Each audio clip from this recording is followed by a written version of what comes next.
Sister Martha and I have been talking all week about your sermon last Sunday.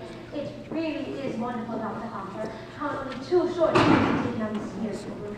That's very gratifying, Miss Brewster. You see, living next to the church all of our lives, we've seen so many ministers come and go. The spirit of Brooklyn, you say, is friendliness. And your sermons are not so much sermons as they are friendly talks. Personally, I've always enjoyed my talks with friends. No, dear, not yet. Are the biscuits any good? Fully. Oh, won't you have another biscuit, Dr. Hopper? Oh, no, I'm afraid I'll have no appetite for dinner now. I was eating many of your biscuits just to taste that lovely jam. Oh, but you haven't tried the quince yet. We always put a little apple in it to make the coffee sound. No, thank you. Oh, I'll send you over a jar. No, you keep it here so you can have more biscuits with it. Oh, I do hope they don't make us use that imitation of flour again. I mean, with this war trouble and all, it may not be very charitable of me, but I've almost come to the conclusion that Mr. Hitler isn't a Christian. Only Europe for another time. Europe, sir? Why'd you go the other way? Gun? To the west, there's your danger. There's your meet Japan. Why, yes, of course. Hey! No, I'm talking. Let's talk about Europe and more about the canal. Well, let's not talk about war, dear. Will you have another cup of tea? But thank you, Aunt Patty. Dr. Hopper? No, thank you. I must admit, Miss Abby, war and violence seem far removed from these surroundings. Oh, it's peaceful here, isn't it? Yes, the virtues of another day. They're all here within this house. Yes, it's one of the oldest houses here in Brooklyn. It's just as it was when Grandfather Brewster built it, except for the electricity, which we use as little as possible. It was actually Mortimer who persuaded us to put it in. I'm aware it seems you have to lives only by electric light. Oh, the poor boy has to work so late. I understand he's taking Elena to the theater tonight. Teddy, your brother Mortimer will be here a little later. Delighted. Oh, we're so happy Elena Mortimer brings us into the theater. Yes, well, it is a new experience for me to wait till 3 in the morning for my daughter to be brought home. Oh, well, I hope you don't disapprove of Mortimer. I mean, we feel so guilty if you did, my sister Martha and I. I mean, since it was here in our home that your daughter didn't meet Mortimer. Of course, Miss Abby, it's all saying immediately that I find Mortimer to be a worthy gentleman. But I do watch the growing intimacy between him and my daughter with some trepidation for one reason. You mean his stomach, sir? Stomach? Oh, he's dyspepsia and he's following it so, poor boy. No, I'll be frank with you. It's his unfortunate connection with the theater. The theater? Oh, no, my Mortimer hates the theater. Really? Oh, yes, he writes awful things about the theater. Oh, but you can't blame him, the poor dear. He was so happy writing about real estate, which he really knew something about, and then they made him take this awful ninth position. My. Well, but as he says, the theater can't last much longer, and in the meantime, it's a living. Yes, I think if we give the theater another year or two, perhaps. Oh, he looks like to see. Ah, no, thank you, Teddy. I'll go.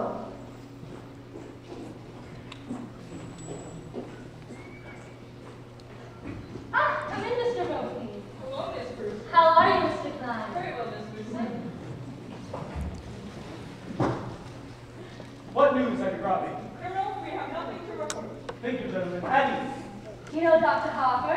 Here, hello, Dr. Hopper. We've come with the course for the Christmas fund. Oh, yes. That's splendid work you've been doing. Picking up all the discarded toys to give poor children a happier Christmas. We used to something new we have to sit on the station. Kids have one cause, they start taking out and acting new chats on the foot. Ah, Teddy, why don't you go upstairs and get that big box from your Aunt Martha's room? How is Mrs. Brophy feeling today? Mrs. Brophy has been quite ill, Dr. Hopper. Pneumonia. I'm sorry. Charge! Oh, she's better now, a little weak. I'm going to get you some beef broth to take to her. Don't bother me, Captain. You've done so much for her already. Oh, but we made it this morning. Sister Martha is taking some to poor Mr. Benitsky now. It won't be a minute. Sit down and be comfortable. All of you. She should have got all that trouble.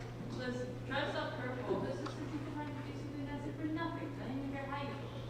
When I received my call to Brooklyn, my wife was ill. When she passed a few months before, well, if I know what pure kindness and absolute generosity are, it's all because I'm known the Brewster sisters. Colonel, you promised not to do that. Well, that's called accommodating to get the least of those supplies.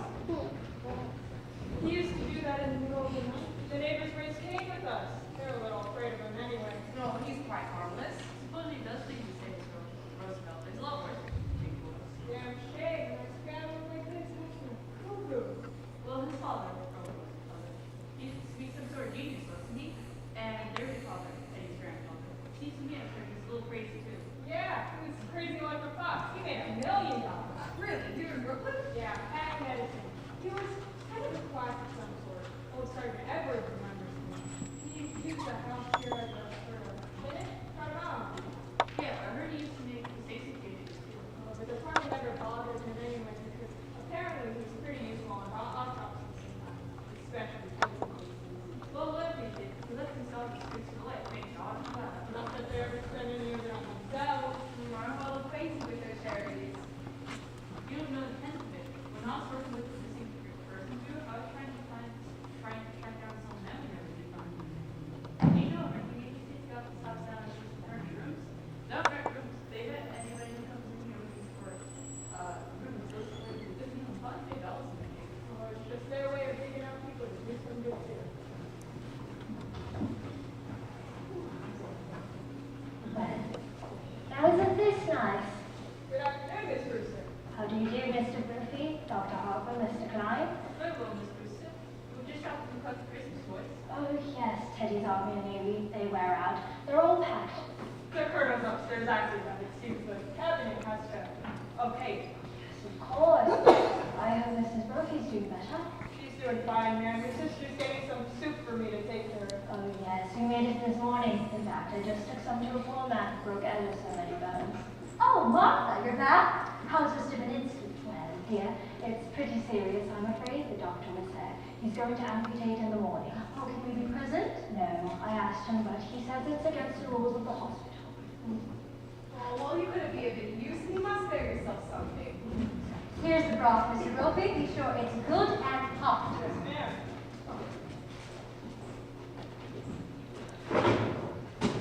This will be fine.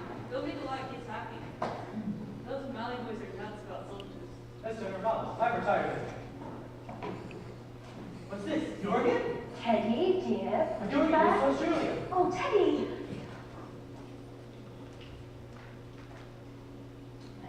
What's the difference in what you visit? Bobby Evans, Izzy Cohen? We'll be running along again. Thank you very much. Not at all.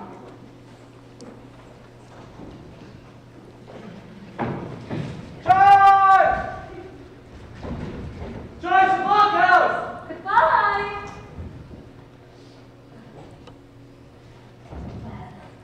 The blockhouse. The stairs are always somewhat hidden. Have you ever tried convincing him that he's not Teddy Roosevelt? Oh, no! He's so happy being Teddy Roosevelt. Oh, once, remember Martha, a long time ago, we thought if he would be George Washington, he would be able to change for him. But he stayed in his bed for days and just wouldn't be anybody. And we'd so much rather be Mr. Roosevelt than nobody. Well, if he's happy and more importantly you're happy, you'll see that he signs the papers under you tomorrow.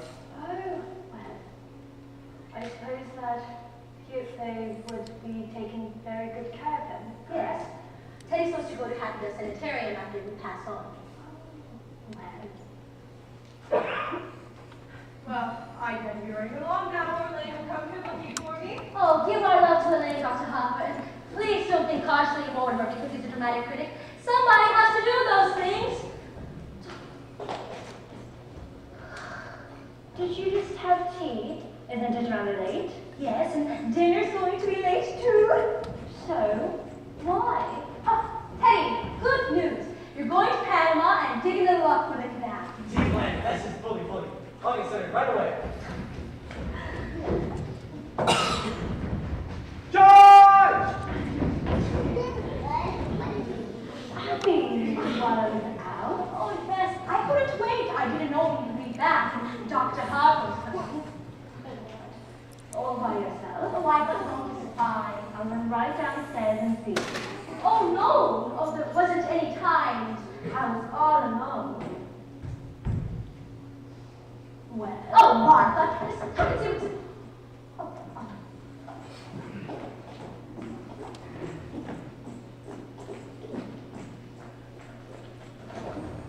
Oh, it's late. Come in, dear. Good afternoon, Miss Abby. Good afternoon, Miss Martha. I thought Father was here. Oh, well, he left just a minute ago. Didn't you meet him? No, I took the shortcut through the cemetery. Mortimer hasn't come yet? No, dear. He asked me to meet him here. Do you mind if I wait? Oh, not at all, dear. Why don't you sit down? But we really must speak to Mortimer about doing this to you. Doing what? Well, he was raised up to know better. When a gentleman is taking a young lady out, he should call for her at her house. Oh, girl at a parsonage that discourages any man who doesn't embroider. Oh, but he's done this too often. We are going to speak to him. Please don't. After a young man whose idea of a nightlife is to take me to a prayer meeting, it's wonderful to go to the theater. It's comforting for us too, dear, because if Mortimer has to see some of those plays he has to see, at least he's sitting next to a minister's daughter. Oh, my goodness, Elaine, what you must think of us. How can you put away at this time? Now, don't bother with anything in the kitchen until Mortimer comes, and then I'll help you. Mortimer should be here any minute now. Yes, Father must have been surprised not to find me at home. I better run over and tell him good night. Well, it's a shame you missed him, dear. If Mortimer comes, you tell him I'll be right back. Oh, hello, Mort. Hello, lady. Hello, Aunt Martha. Abby, Mortimer's here. Were you going somewhere? I was just running over to tell Father not to wait up for me. I didn't know that was still being done, even in Brooklyn. Oh, hello, Mortimer. Hello, Aunt Abby. Oh, how are you, dear? I'm fine, and you look well. I changed my since yesterday. Oh, my goodness, it was yesterday, wasn't it? We've been seeing such a great deal of you lately. Come, sit down, Abby. We're having you something to do in the kitchen. Huh? You know, the tea things. No! Yes, the tea things. So, you two just make yourselves at home. Just make yourselves at home.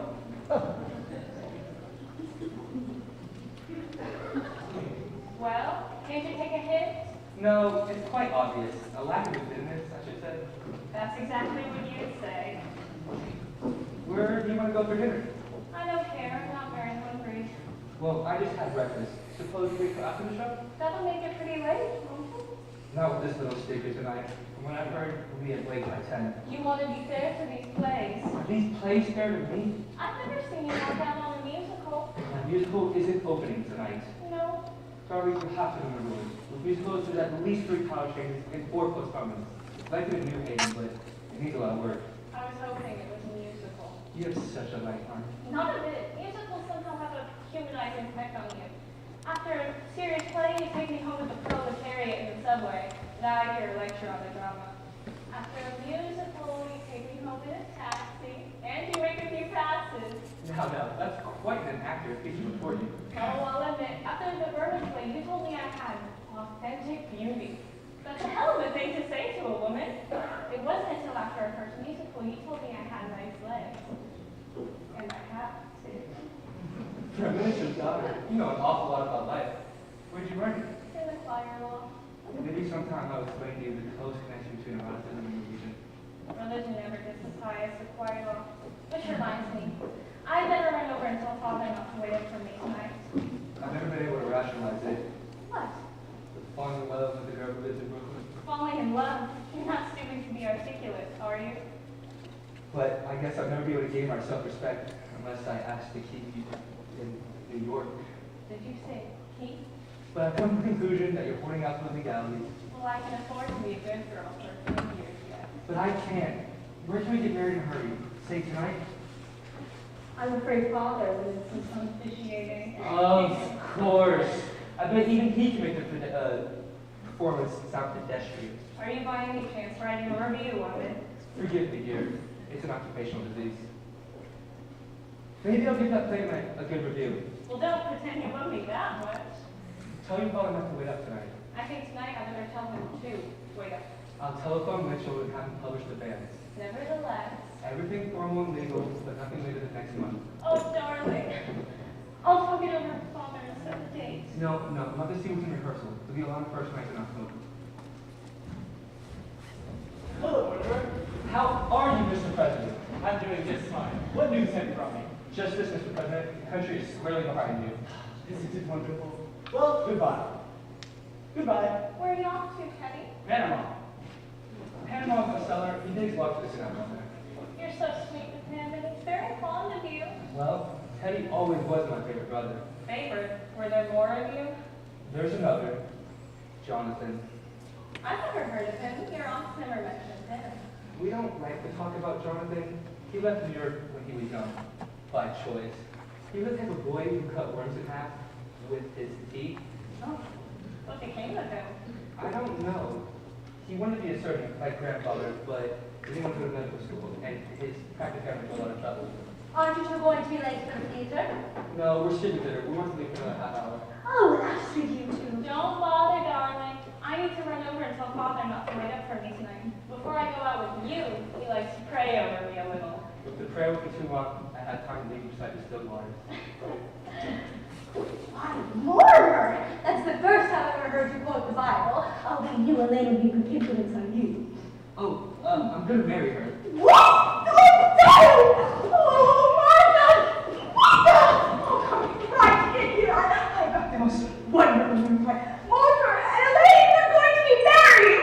Married? Oh, Mortimer. Oh, it would happen just like this. Well, Elaine must be the happiest girl in the world.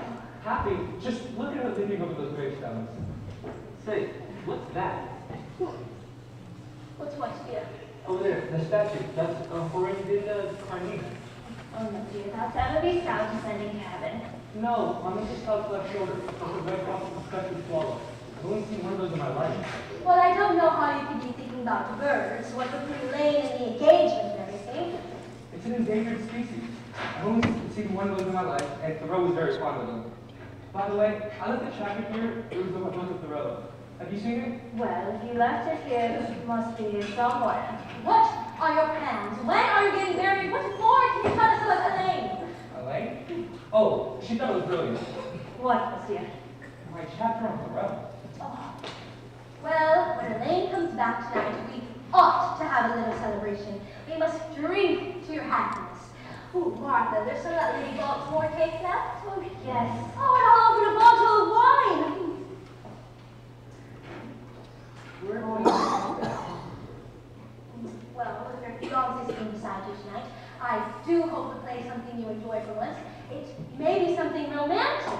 What's the name of it, dear? Murder will out. Oh, dear. When the curtain comes up, and the first thing you'll see will be a dead body.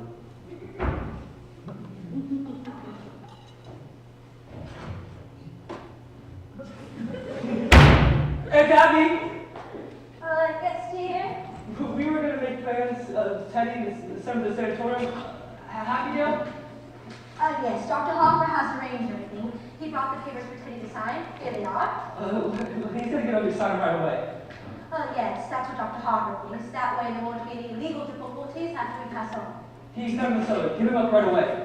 Oh, there's no such hurry as that. No, when Teddy gets his mind started on the canal, he can't get his mind on anything. Tonight. He has to go to Happydale tonight. Oh, dear, that's not until after we're gone. Right now. Right now! God, Mortimer, how can you say such a thing? Why, as long as we live, we'll never be separated from Teddy. All right. No, I've got some terrible news for you. Now, we've all got to try to keep our heads because we've always humored Teddy because we always thought he was harmless. Why, he is harmless. He was harmless. That's why he has to go to Happydale. That's why he has to be confined. Mortimer, why have you suddenly turned against Teddy, your own brother? Well, we gotta figure out sometime, so it might as well be now. Teddy's killed a man. Nonsense, dear. There's a body in the window seat. Yes, dear, we know. So? Of course, dear, but it has nothing to do with Teddy. Now, just forget about it. Forget you ever saw the gentleman. Forget? We never dreamed you'd be. But who is he? His name is, Huskins. Adam Huskins. That's all I really know about him, except that he's a Methodist. That's all you know about him? What happened to him? He died. Martha, people don't just get window seats and die. No, he died first. How? Oh, Mortimer, don't be so inquisitive. The gentleman died because he drank some wine with poison in it. How did the poison get in the wine? Well, we put it in the wine because it's less noticeable. When it's in tea, it has a distinct odor. You put it in the wine? Oh, yes, and I put him in the window seat because Dr. Harper was coming. So you knew what you had done, and you didn't want Dr. Harper to see the body. Well, not that tea. That would have been very nice. Now, Mortimer, you know the whole thing. Just forget about it. I do think Martha and I are entitled to our own little secrets. Oh, and don't you tell Elaine. Oh, Abby, while I was out, I dropped in on Mrs. Schultz. She much better, but she would like us to take Junior to the movies. Well, we must select tomorrow or the next day. Yes, but this time we'll go where we want to go. Junior's not going to drag me into another one of those scary pictures.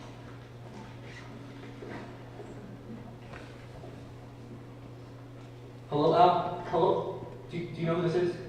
Yeah, yes, it's Moore. Say, when I was leaving, did I say where I was going?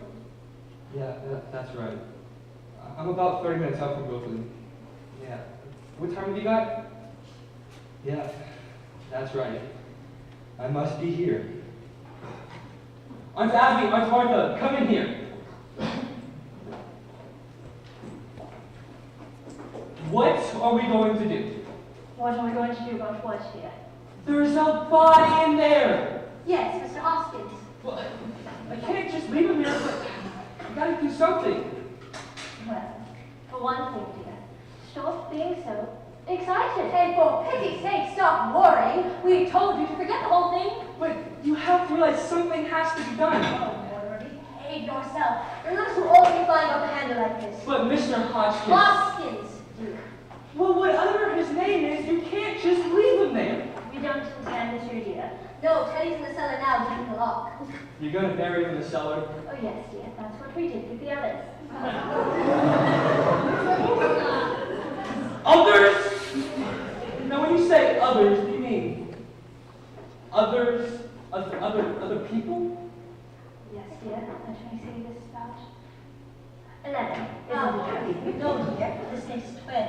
Oh, I think it's 11. No, because I remember when Mr. Hoskins first came in, it occurred to me he made a jest to leave a dozen. Well, you really shouldn't count the first one. Oh, but I was counting the first one, so that makes 20.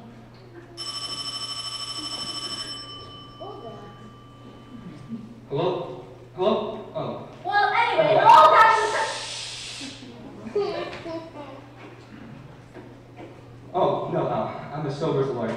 I just called you because I was feeling Pirandello. Never mind, you wouldn't know. Look, I'm glad you called. Get over to George right away. He's got to cover the play tonight. I can't make it. I'll tell you about it tomorrow. Well, George has to cover the play tonight. This is my department, and I'm running it. Now get a hold of George. Now, let's see, where were we? 12! Yes, dear. Abby thinks we ought to count the first one, and that makes 12. Okay. Who was the first one? His name was Mr. Midgley. He was a Baptist. Of course, I still think we can't claim full credit for him because he just died. Martha needs to have any help from us. You see, Mr. Midgley came in first asking for a room. It was right after he moved to New York. And it didn't seem right for that lovely room to go to waste when there are so many people who needed it. But he was such a lonely old man. Oh, all his kith and kin were dead and it left him so forlorn. And we felt so sorry for him. Oh, and when his heart attack came, he sat dead right in that chair. Oh, remember, Martha? We swore from that day forward that if we could help another lonely old man to that same peace, we would. He just died right in front of you? How awful. Oh, dear, why? It was rather like old times, really. Your grandfather always used to have a cadaver or two around the house. You see, Teddy had been digging in Panama, and he thought Mr. Midgley was a yellow fever victim. That means he has to be buried immediately. So, we all went down to Panama and put him in the lock. Now that's why we told you not to worry about it, because we know exactly what's to be done. So that's how all this started? A man randomly died in front of you? Of course, we realized we couldn't always depend on that happening, so... You remember all those jars of poison that have been up on the grandfather's shelves all these years? Oh, and you know your Aunt Martha's knack for mixing things. You can get enough of her particularly. Well, dear, for 1 gallon of elderberry wine, I take 1 teaspoonful of arsenic, then add a ½ teaspoonful of strychnine, and then just a pinch of cyanide. That should have quite a kick. Oh, yes. As a matter of fact, one of our gentlemen even found time to say, how delicious. Well, I got to get things started in the kitchen. Oh, I wish you could stay for dinner. I'm trying out a new recipe. I couldn't eat a thing. I'll help you get started, Martha. Oh, I just feel so much better now. Oh, you have to wait for a lady, don't you? how happy you must be. But I'll leave you alone of your thoughts.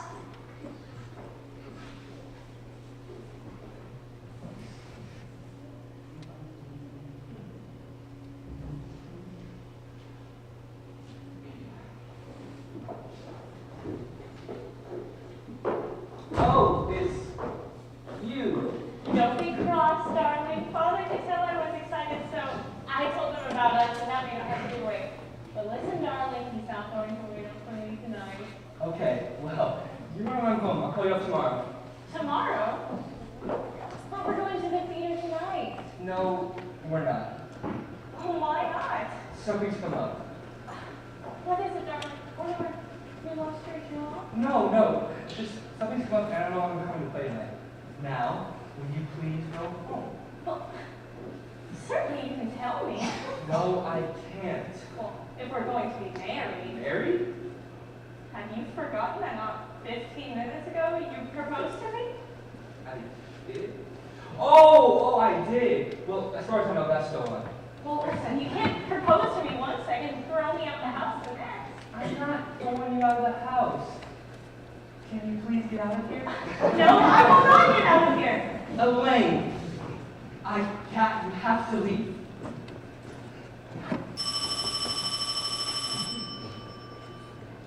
Hello? Now, hold on. Just hold on. Elaine, I love you very much, but I'm really busy and I've got a lot on my mind. Now, will you please just go home? Don't try to be masterful. I hope when we're married and I have problems, I find you less tedious and uninspired. And I hope if we're married, I find you adequate! Elaine!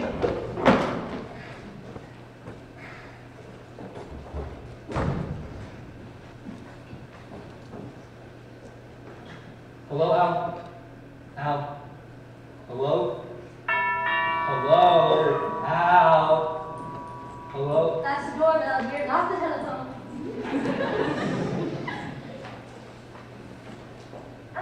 Won't you step in?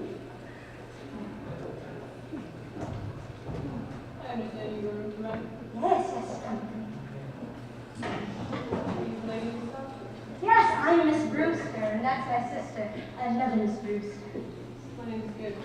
Oh, I'm sorry about the state of our table. We're just setting it for dinner. Oh, won't you sit down? Can you see the room? Well, why don't you sit down a minute and let's get acquainted. I won't do much good if I don't miss the room. Is Brooklyn your home? I'm going home. Live in a hotel. Don't like it. Hello? City desk?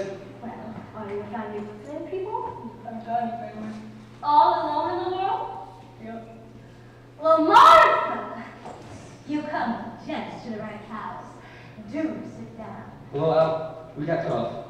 Al, I can't go to the play tonight. That's all there is to it. I can't. Well, which church do you go to? There's an Episcopal church practically next door. I'm Presbyterian. Used to be. What's George doing in Bermuda? Certainly, I told him he could go to Bermuda. It's my department, isn't it? Well, you've got to get somebody. Who else is there around the office? Is there always this much noise? No, he doesn't live with us. There must be somebody around the place. Look, Al, what about the office boy? You know, the bright one? The one we don't like? Well, you look for him. I'll wait. I'd really like to see them. Oh, it's just upstairs. Won't you try a glass of our wine before we head up? Never touched it.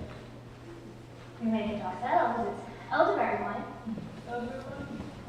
Haven't heard it since I was a boy. Thank you. Well, there must be some printers around. Look for the fellow who sets my coffee. He doesn't know what I write about. But Al, he might turn out to be another one of those Burns Mansell. Do you have your own alphabet books? Oh, no, of course. The cemetery is full of them. No, but I'm going to start now.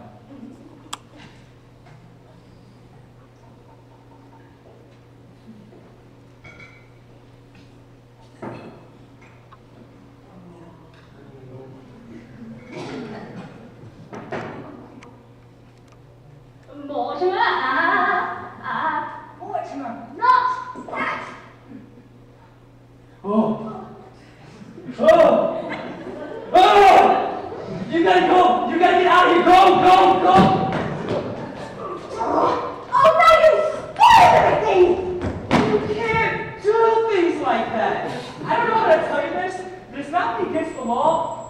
wrong, people wouldn't understand. He wouldn't understand. Oh, Abby, we shouldn't have told Mortimer.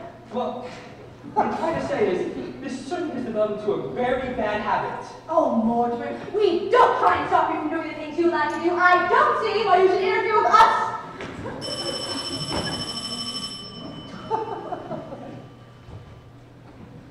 Hello? Alright. I'll see the first half. And pen hell out of it. We'll look out. You gotta do something for me.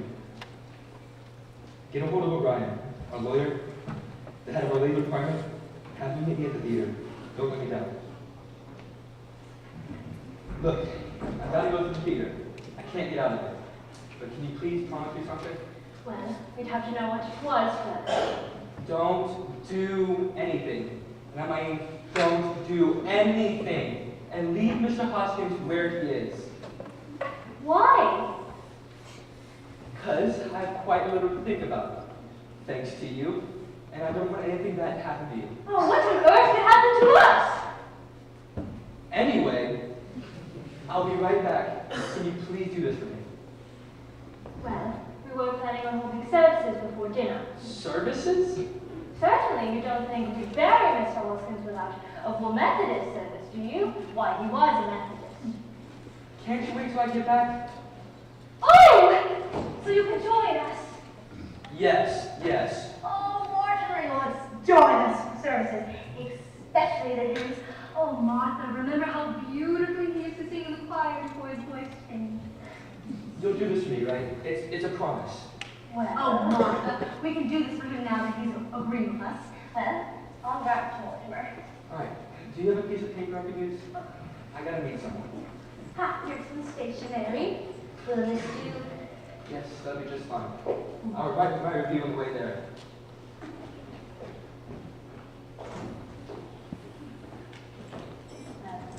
Mortimer didn't seem quite himself today. It's only natural. I think I know why. Why? Well, he's just become engaged to be married. I suppose that always makes a man nervous. Well, I'm so happy for May, and now even ought to give Mortimer a real vacation. I don't think he got much rest this summer.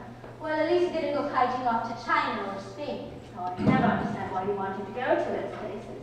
Well, I think for Mortimer, the theater has always been a bit of small potatoes. He needs something bigger to criticize, something like the human race.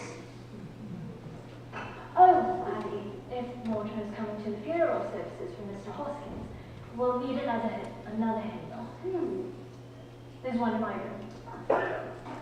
Oh, Martha, it really is my turn to read the services, but since you were out when Mr. Hoskins came in, I'll let you do it. That's very nice of you, dear, but are you sure you want me to? It's only fair. I think I want my black bombazine and mother's old brooch. I'll go, dear. But we promised Mortimer we wouldn't let anyone in. But who do you suppose it is? Wait a minute. I'll look. It's two men, and I've never seen them before. Are you sure? There's a car at the curb. They must have come now. Oh, let me look. Do you recognize them? Well, they're strangers to me. We'll just have to pretend we're not at home.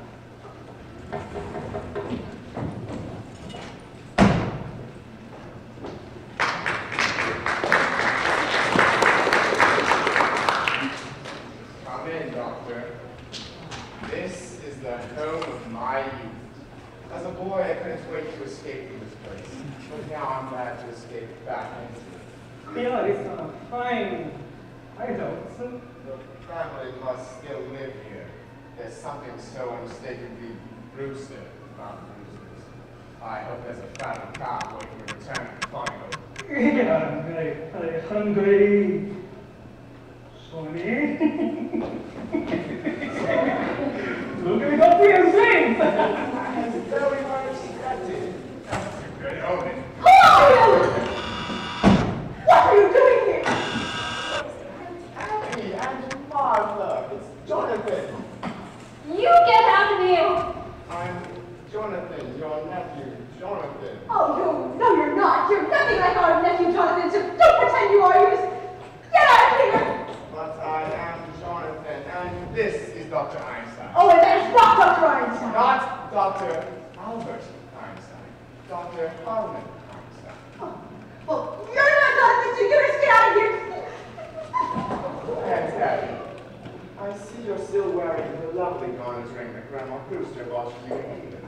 And you, Antoine, still the high collar to hide your grandfather's acid burned you. His voice does sound like Jonathan's. Have you been in an accident? No, my face. Dr. Einstein is responsible for that. He's a plastic surgeon. He changes people's faces. I recognize that. Abby, remember when we took the little Schultz boy to the movies and I was so frightened?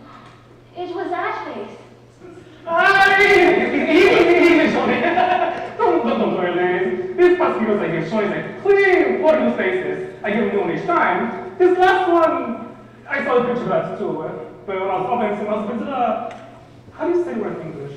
Oh, intoxicated. You see what you've done to me, Doctor? Leave my own Hey, shut.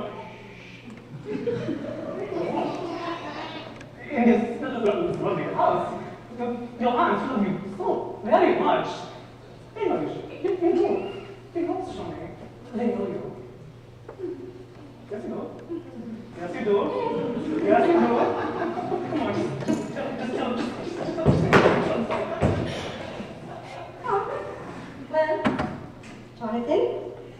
It's been quite some time. What have you been up to all these years? Yes, Jonathan. Where have you been? Oh, England, South Africa, Australia. The last 5 years we were in Chicago. Dr. Einstein and I went into business there together. Oh, we were in Chicago for the World's Fair. Yes, we found Chicago awfully warm. Yeah, it was very hot for us too. Well, it's wonderful to be back in Brooklyn again. And you, Abby, Martha, you don't look a day older, just as I remember you. Sweet, charming, hospitable. And dear Teddy, did you ever take into politics? My little brother, Doctor, always wanted to be a president. Oh, Teddy's fine, he's fine, and Mortimer's well too. I know about Mortimer. I've seen his picture at the head of his column. He's evidently fulfilled all the promise of his early nasty nature. We're very fond of Mortimer. Well, Jonathan, it's very nice to have seen you again. Bless you, Aunt Martha. It's good to be home. Martha, let's put a stove by over. Yes, Jonathan, if you'll excuse us for a minute, unless you have somewhere to be.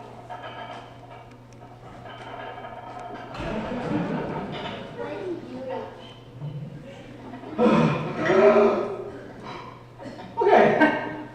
Alright, we go think fast, very quick. They have pictures of the space. Why is all words away? Oh gosh.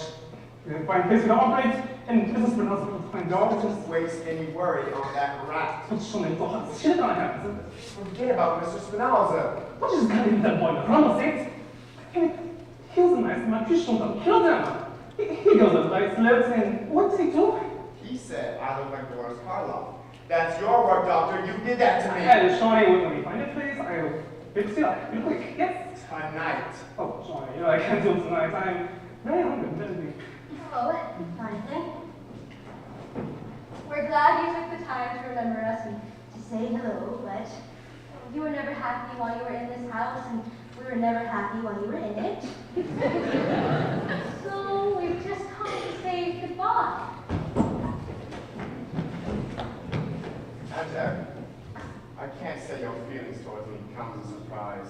I've spent a great many hours regretting the many heartaches I must have given you and Aunt Martha as a boy. Oh, you were quite a trial to us, Jonathan. But my great disappointment is for Dr. Einstein. You see, I promised him that no matter how rushed we were at passing through Brooklyn, we'd find the time to come here so we could try one of Aunt Martha's home-cooked meals. Oh? Oh, but I'm sorry, Jonathan. I'm afraid there wouldn't be enough. Well, Abby, it's a pretty good-sized pot roast. Pot roast? I think the least we can do is... Thank you, Aunt Martha. We'll stay for dinner. Well, Martha, let's hurry it along. Yes. Oh, Jonathan, if you want to freshen up a bit, you can use the old washroom in Grandfather's laboratory. Is that still here? Yes, just as you left it. Now, I'll go help Martha get started. Since we're on a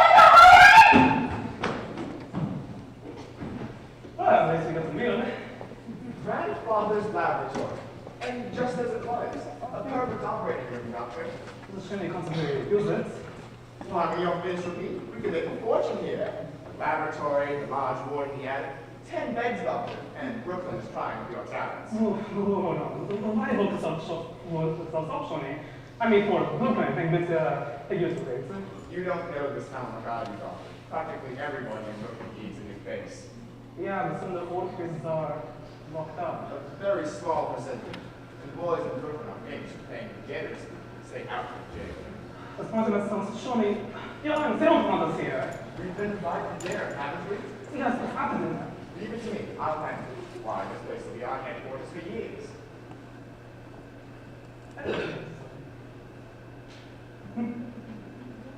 That would be very beautiful.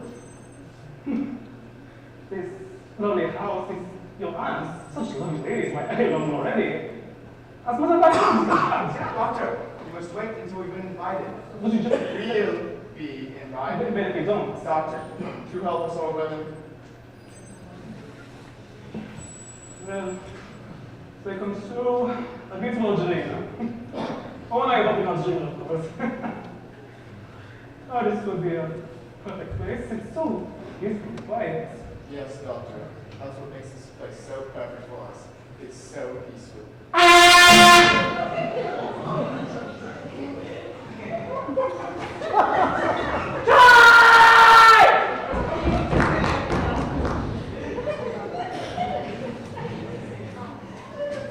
It's so peaceful.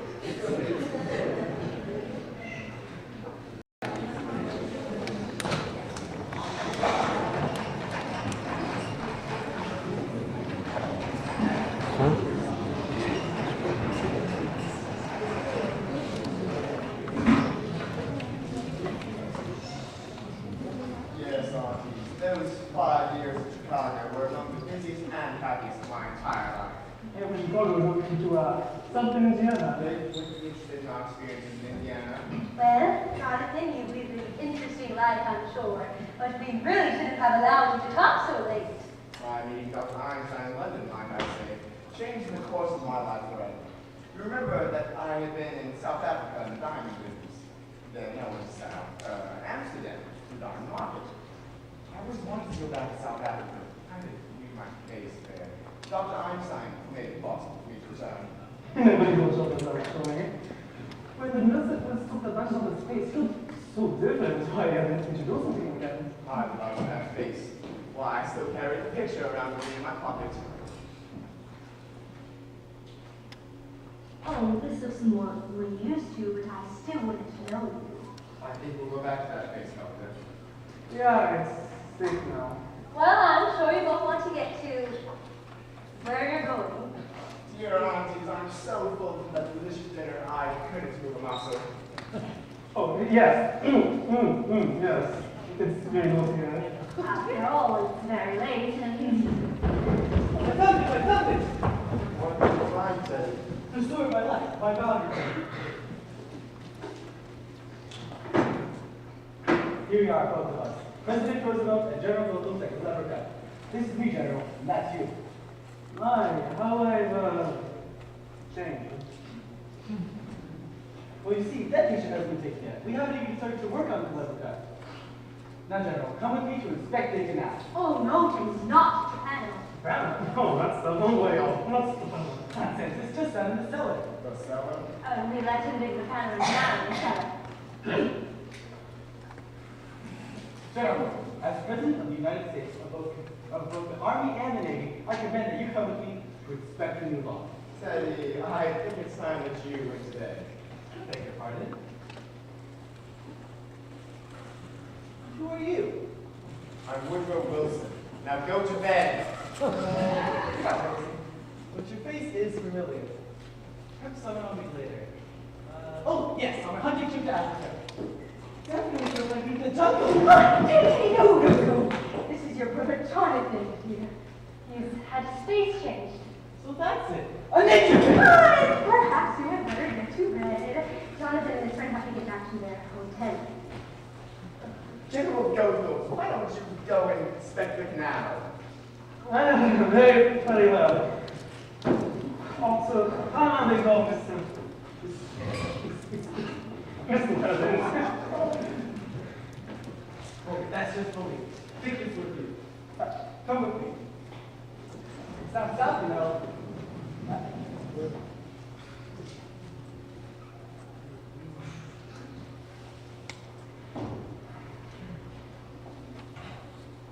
Well, bon voyage, huh? And Abby, you spoke earlier of a hotel. We have no hotel. We came directly here. Well, it's a very nice little hotel, just 3 blocks And down. Martha, this is my home. Oh, but you can't stay here, Jonathan. We need our rooms. You need them? Yes, for our lodgers. Is there a lodgers here? Well, not just now, but we plan to have some. Well, then my old room is still free. Oh, but Jonathan, there's no place for Dr. Einstein. Oh, he'll share the room with me. No, Jonathan, I'm afraid you cannot stay here. Dr. Einstein and I need a place to sleep for the night. You remember earlier that as a boy I could be quite disagreeable. It wouldn't be very fortunate for any of us if... Perhaps we'd better let them stay here for tonight. Well, just overnight. Well, that's all settled. Now, there was my room ready. Oh, it only needs airing out. Oh, yes. We keep it ready to show our lodgers. I'm sure you and Dr. Einstein will find it comfortable. You have a most distinguished guest in Dr. Einstein. I'm afraid you don't quite appreciate his talent, but you will. In a few weeks, you'll see him looking like a very average Jonathan. But we can't operate under here. Why, when we get organized, when we resume practice? That's right, I propose to we're turning grandfather's old laboratory into an operating room. Oh, Jonathan, I would not let you turn this house into a hospital. A hospital? Heavens no, it's going to be a beauty parlor. So, sorry, down this, in the cellar. Doctor, my dear aunts have invited us to live with them. Oh, Oh, yes, you are sleeping here. Now, put our rooms ready. Well, for tonight, Jonathan. show me when I went down the cellar. What should I find? What? A Panama Canal. Panama Canal. Yes, well, that's Senegal. It's not 6 feet long, 4 feet wide. It's Mr. Spinoza's perfectly. Down there? Yes, do you think we bring this Spinoza? That was quite a hospitality. A rather good joke on my aunts. They're living in a house with a body buried in the cellar.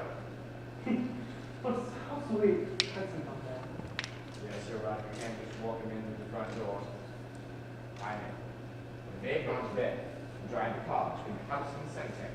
Then, we bring Mr. Spinoza into the window. Just to think we get in the bed tonight, huh? Doctor, remember, you're operating tomorrow. And you better be sober. It's beautiful. And if you don't, Oh, Jonathan! Your room's ready. well, then you two can go to bed. We'll bring the car around behind the house. It's all right for it is until morning. Now, it's Martha. I don't want to leave on the side of the street. That may be against the law.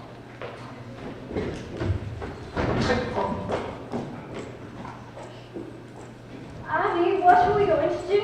Well, we're not going to let them stay for more than one night. Down for one thing. I mean, what would the neighbors think? People coming in with one face, leaving out of another. What are we going to do about Mr. Hawkins? Oh, that's right, Mr. Hoskins. Oh, it can't be very comfortable for him in there, and he's been waiting so patiently. Well, I guess we should get ready to bring him down to the cellar. Abby, I will not invite Jonathan to the funeral services. Oh, no! We'll wait until they've gone to bed and come down here. General Goldfuss was very pleased. He says the cow is just the right size. Oh, Teddy, there's been another yellow fever visit. You mean to get shot to the general? Then we mustn't tell him about it. But it's his department. No, Teddy, we must keep it a secret. Yes. I'm sorry, Octavia. It's out of my hands. Army regulations, you know? No, Teddy, we just must keep it a secret. Yes. State secret? Yes, a state secret. Oh, aunties. We have the word of the President of the United States. Cross my heart and hope to die.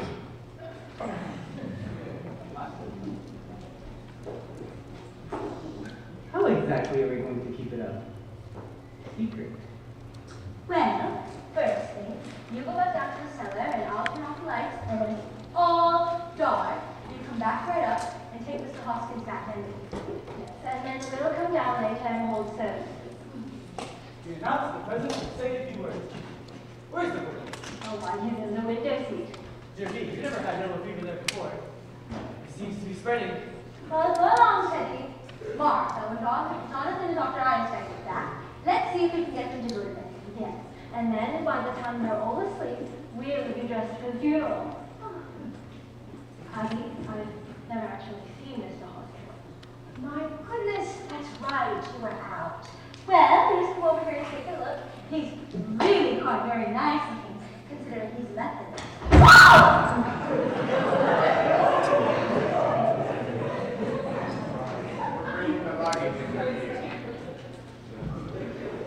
Well, God, Denny, the room's waiting for you. You can just head right on up. I'm afraid we don't keep person hours, but you two can go to bed. Oh, now you must be very tired, both of you, and we don't go to bed this late. Well, you should. It's time I came home to take care of you.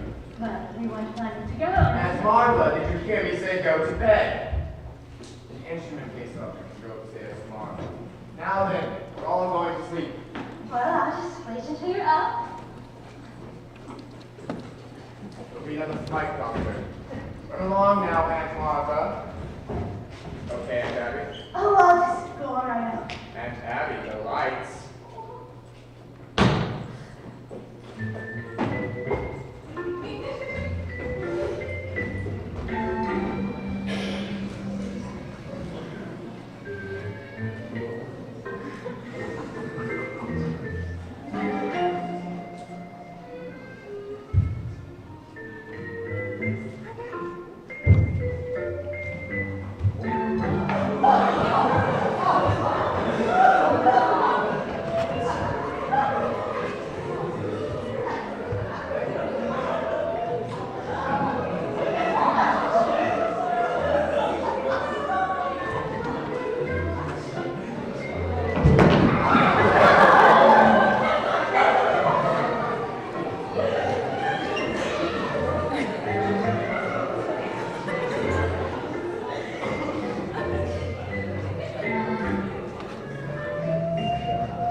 Surely look at you're going to watch Icing and Old, so that's where you get some conversation.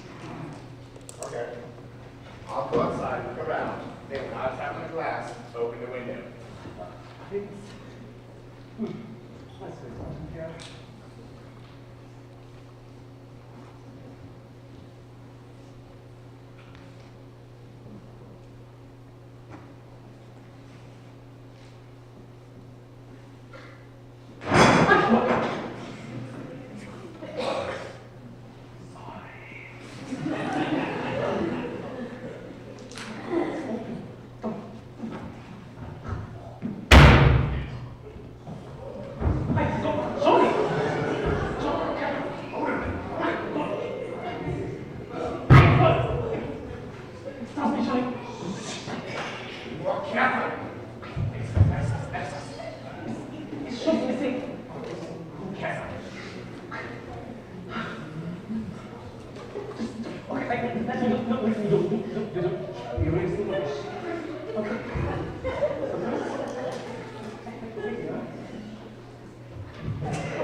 What are you doing here? I just came over to see Miss Abby and Miss Martha. Turn on the lights, Doctor. A rather untimely moment for us. I think that you'd better explain what you're doing here. We happen to live here. You don't live here. I'm in this house every day. I've never seen you before. Where's Miss Abby and Miss Martha? What have you done with them? Perhaps we better introduce ourselves. This is Dr. Einstein, Dr. Einstein. a surgeon of great distinction, somewhat of a magician. And I suppose you're going to tell me your Boris. I, Jonathan Brewster! Oh, you're Jonathan. I see you've heard of me. Just this afternoon for the first time. Oh, and what did they say about me? Just said there was another brother named Jonathan. That's all that was said. Well, that explains everything. Now that I know who you are, I don't need to bother them. I'll just be running along. If you could kindly unlock the door. That explains everything. What did you mean by that? I thought I saw someone prowling around the house. You thought you saw someone prowling around the house. Yes, wasn't that you? Isn't that your car? You thought you saw someone at the car. Yes. Weren't you outside? What else did you see? Just someone walking around the house. What else did you see? Just that. That's all. That's why I came over here. I wanted to tell Miss Abby to call the police, but it was you. I don't need to bother her. What was the man at the car doing? I don't know. That's why I came over here. I just want to see. I think you're lying. I'm sorry, I think she's telling the truth. We just went to go, yes? I think she's lying.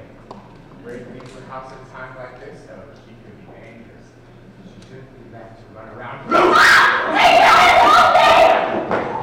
Going to be a private funeral. Daddy! Tell me who I am! Oh, that's my daughter Alice.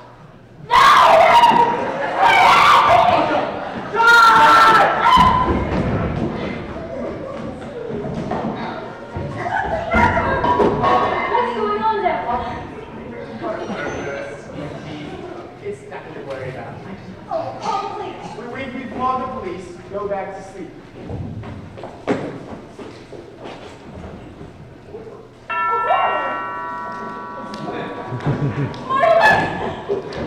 It's the North Bay Theater. I should have known better. My God, I'm still there. This is your brother Jonathan here, and this is Dr. Einstein. I know this isn't a nightmare, but what is it? I've come back home, brother. Who did you say this was again? His son Jonathan here. He's had his face changed. Dr. Einstein is going to operate. Jonathan? Jonathan! Ooh, you always work quite hard. But did you have to look like one? Sorry! What do you want? It's one of the things I used to do to you when we were born. The time I tied you to the bedrooms, the needles under your fingernails. Jonathan, it really is you. Yes, I remember. I remember you as the most detestable, venomous, and vicious form of animal life I ever Oh, seen. don't you two boys start quarreling the minute you see me. Don't worry. Jonathan, you're not wanted here. Get out! We've been invited to stay. No, not in this house. Oh, but we didn't invite them to stay. I don't want him anywhere near me. Oh, but we only invited them to sport tonight, and it wouldn't be very nice to not put on worse. Fine, but just for tonight. I'll wake you up first thing tomorrow morning. Where are they sleeping? Oh, I put them in Jonathan's room. Jonathan's room? That's my own room. I'm sleeping in there. I'm here to stay. Oh, Mortimer, I'm so glad. Well, at least we can sleep downstairs. As a matter of fact, how about you can sleep on the couch, yes. I'll catch you. I'll sleep on the window seat. The window seat? Oh, well, now, doctor, don't you worry about that. The window seat's just good enough for me. I don't know. I don't think you should. I should.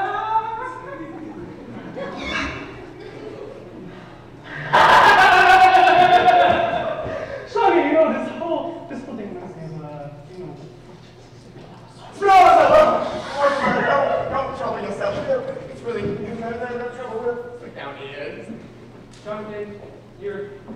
consideration for me is very unconvincing. You know, let's just work on this tomorrow. We'll get the stuff and we'll leave. Yes. By the way, Doctor, I completely misplaced Mr.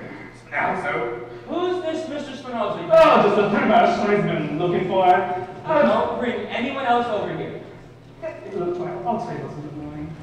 Oh, Mortimer, you don't have to sleep down here. I'll go with Martha to take a nap. Don't worry about that, Abby. It's only taking a few minutes to pack. Then the room's yours, Mortimer. Don't waste your time. I'm sleeping down here. Mortimer, what is going on in this house? What's wrong with you, Elaine? I've almost been killed. Killed? Abby, Martha! No, it was Jonathan. He was looking for safety. It's not just that. He's something of mania. I'm afraid of him. You're trembling, dear. Do you have any smelling salts? No, but do you think someone tea or coffee? Coffee and sandwiches. I haven't had dinner yet. We'll make something for both of you. Martha, let's leave our hats and gloves down here now.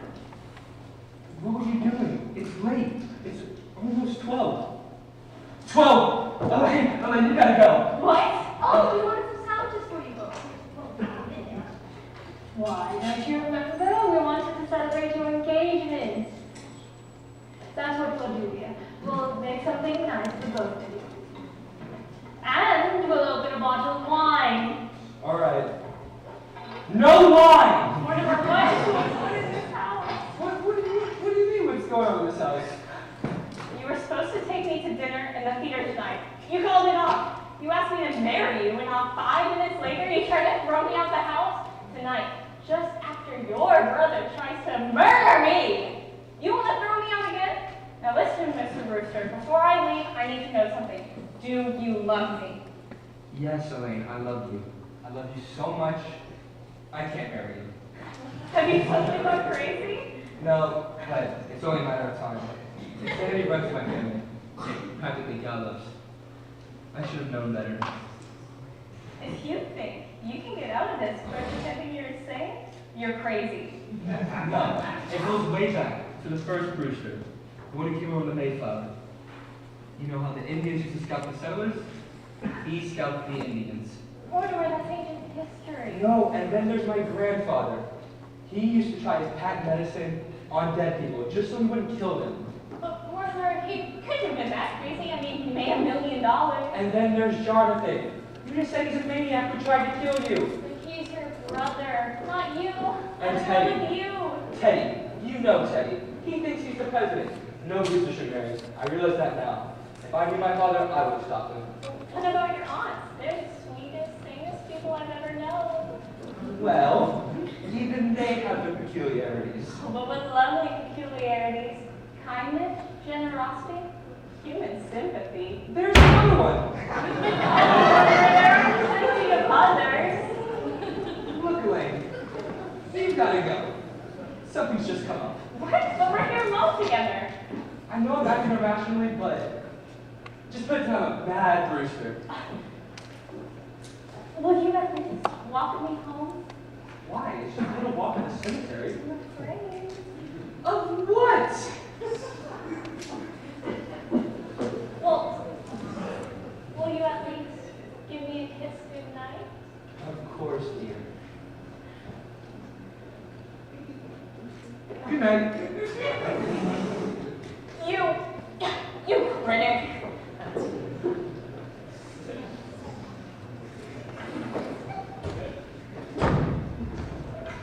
Abby, Martha, come in here. Oh, only one moment, dear. Come in here now.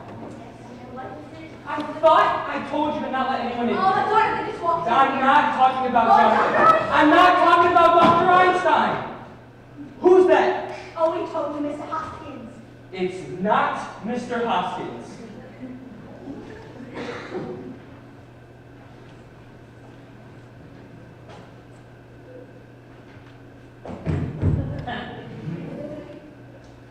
Who could that be? Are you trying to tell me you've never seen this man before in your life? Why, I certainly am. When this is not how you do, it's getting to that any man thinks he can walk into this house. Oh, to Abby, this is clearly one of your gentlemen. Oh, Mortimer, how can you say this to me? But this man is an imposter, and if he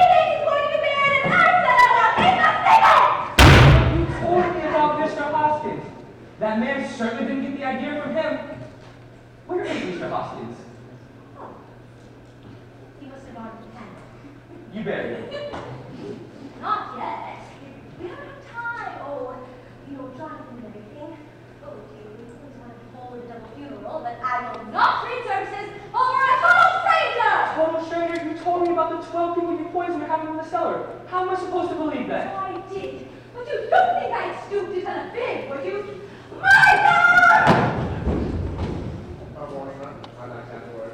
Well, the word is about all you'll have. I've decided. You're leaving here just as quickly as you can. I'm glad you realize that you and I can't live under the same roof, but you've reached the wrong conclusion. Take your suitcase and get out! Jonathan, you've enjoyed your one night stand in Brooklyn.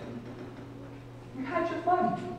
Now leave. Just because you graduated from the back bench to the typewriter, don't think you've grown up. I'm saying you're leaving, and I mean now! You don't think there's anything that frightens me? You think there's anything I Of do? course I get the strange light, but it's taught me one thing. To fear nothing! Now, Abby.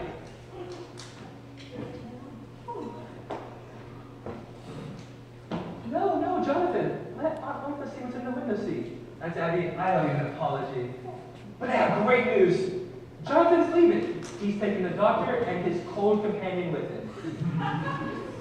Now look, Jonathan, you're a Brewster. You're my brother. So I'll give you one chance to leave while you still can. No? Okay, well, I'll call the police. Don't reach for that telephone, Mortimer. Have you forgotten what's happened to Mrs. Spinalzo? Spinalzo? I knew he was a foreigner. Remember what's happened to Mrs. Spinalzo can happen to you, too.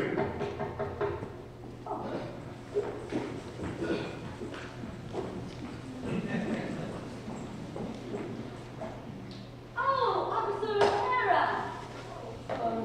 Is there something we can do for you? I saw your last time and thought there might be something. Oh, you got them. I'm sorry I disturbed you. No. Come in. Yes, come in. Nice to know, Officer O'Hara. This is our nephew, Mortimer. Nice to meet you. And this is another nephew, Jonathan. Nice to make your acquaintance. Well, it must be nice having you nothing to visit you. Are you going to stay for a bit? Oh, I'm staying. My brother Jonathan, he's just leaving. Well, you'll be wanting to say your goodbyes now. I'll be running along. No. I'll let you stay until my brother Jonathan leaves. I just came to make sure everything was all right. Please, let's have a cup of coffee. Hi, I got the coffee. I'd like to make some more sandwiches for you, Officer O'Hara. I ought to know your appetite by now. Don't bother, I'm due to ring in a few minutes. You can have coffee. I might see your brother in someplace. I don't think so. He certainly looks familiar. I don't think so. He looks like somebody you might have seen out of the movies. Movies? Well, I never go to the movies. My mother said they're a bastard artist. It's certainly full of them. Your mother said that? Yeah, my mother was an actress. Stage actress. Perhaps you've heard of it? Pieces of the sort? Sounds like a name I might have heard of a program. What was she in? Well, the big hit was Mutton Death. Played it for 3 years. I was born on the 3rd season. You don't say. What a trooper. She must have had a good story in there. Say, aren't you Mortimer Brewster, the dramatic critic?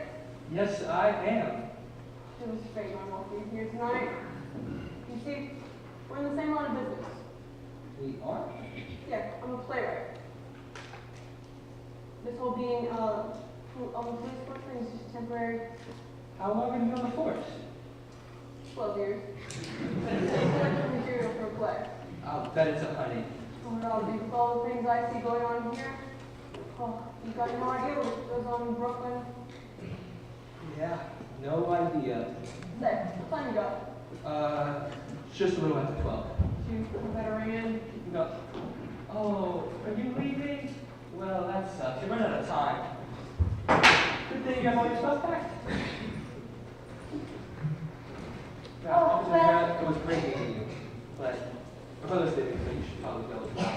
No, because we're figuring out how they run the play. Oh, everything's just about ready. Were you leaving, Jonathan? Doesn't this case belong to you? Yes. Make sure you take all of your things. Okay, you really should get going though. My brother's just leaving. I can wait. I've been waiting for you. Oh, I'm sorry I was so long. No. Let's keep it in the kitchen. Officer O'Hara, would you join us in the kitchen? The kitchen. Oh, Jonathan's leaving. Oh, well, that's nice, dear. Come along now, Officer O'Hara. Sure you don't find anything in the kitchen? And where else would we? Goodbye, Jonathan. Nice to see you. Yes, it was nice to see you. But it's going to be even nicer throwing you out. Make sure you take all of your things, including your boyfriend, Mr. Spinoza. We can talk in here. We're coming right out. Somehow I always knew you'd go try to play with a policeman. When I come back out here, I better see all three of you gone.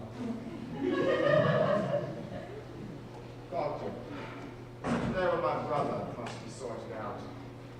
Hi, Sean, when we learn to get help, come on, he gave us a chance to leave. Let's just go. You don't understand. This goes back a great many years. Sean, we must leave now. We're not leaving. We're sleeping here tonight. Oh, you have the cop in the kitchen, the body in the window seats. That's all he's got on us. We'll go dump the body down the bay or something and then come right back here. And if Mortimer tries to interfere, Doctor. That's definitely doctor? I lost my PhD 10 years ago. Ah, good times, huh? I'm alright. Anyways, Shawnee. Doctor, you know when I make my mind up about something? Yes, I know you. I know that's love. Look, Brooklyn isn't a good place for you. Doctor! Shawnee. Fine, we'll stay. We stay together. But when we leave, shall we take this with us, or shall we? Nah, leave it here. And yet, we'll hide in the cellar. Yes.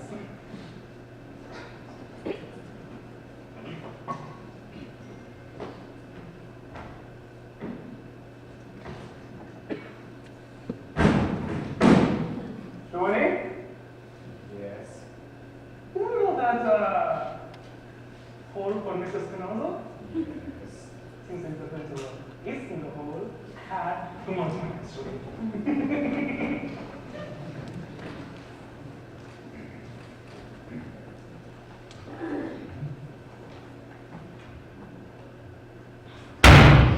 Jonathan!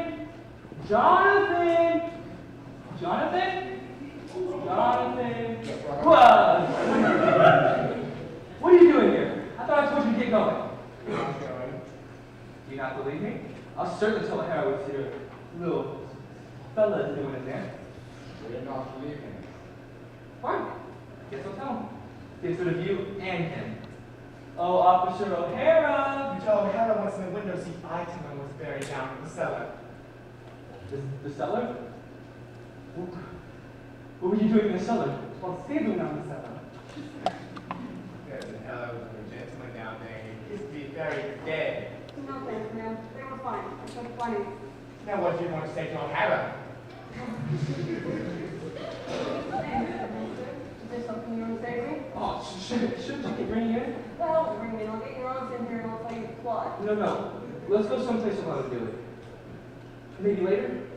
How about the back room Kelly? Yeah, that'll work. You ring in and I'll meet you there. Why don't you go discuss it down in the cellar? Is this the cellar? No. We'll go now and we'll ring on the way. All right, that'll only take a few minutes.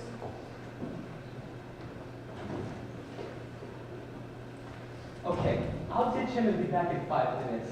And when I get back, I better see both of you gone. Wait up! We could wait for him. I've been waiting a good many years for a chance like this. Didn't she look guilty?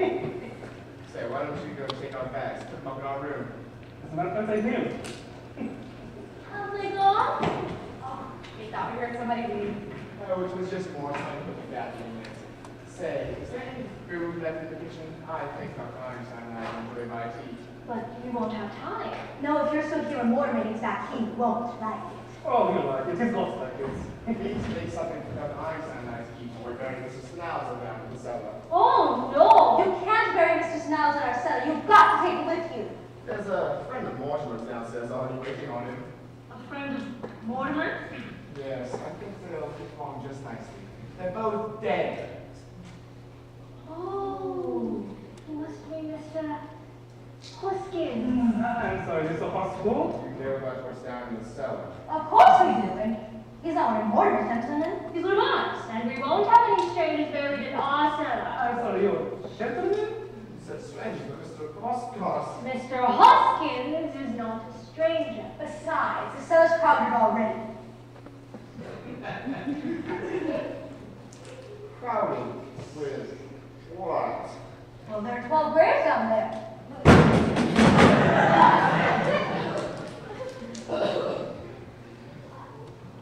Well, graves? You and your father have murdered. Murder? Why, certainly not. It's one of our charities. Why, what we've been doing is a mercy. You've done all that right here in this house, and you buried them down there. Sorry. You know what this means? They're just good as you are. I got 13. No, sorry, you got to the next one. 13. It's just now in the first one in London, the 2 in Johannesburg, 1 in Melbourne, 1 in Sydney, the 2 in San Francisco, 1 in Phoenix, Arizona. I'm sorry, Phoenix? A filling station, keep up, doctor. The 3 in Chicago, and the 1 in South Indiana, and that makes 13! No, Johnny can't count on one Indiana. He's like pneumonia. He wouldn't have gotten pneumonia if I hadn't shot him! No. Johnny, pneumonia doesn't count. Counts with me, and I say 13. I'm sorry, why don't you just accept it? Your answer is what does you do? Sit in this house and even walking around the world? Is that so? Well, then all I need is 1 more. That's all. Just 1 more. Well, here I am.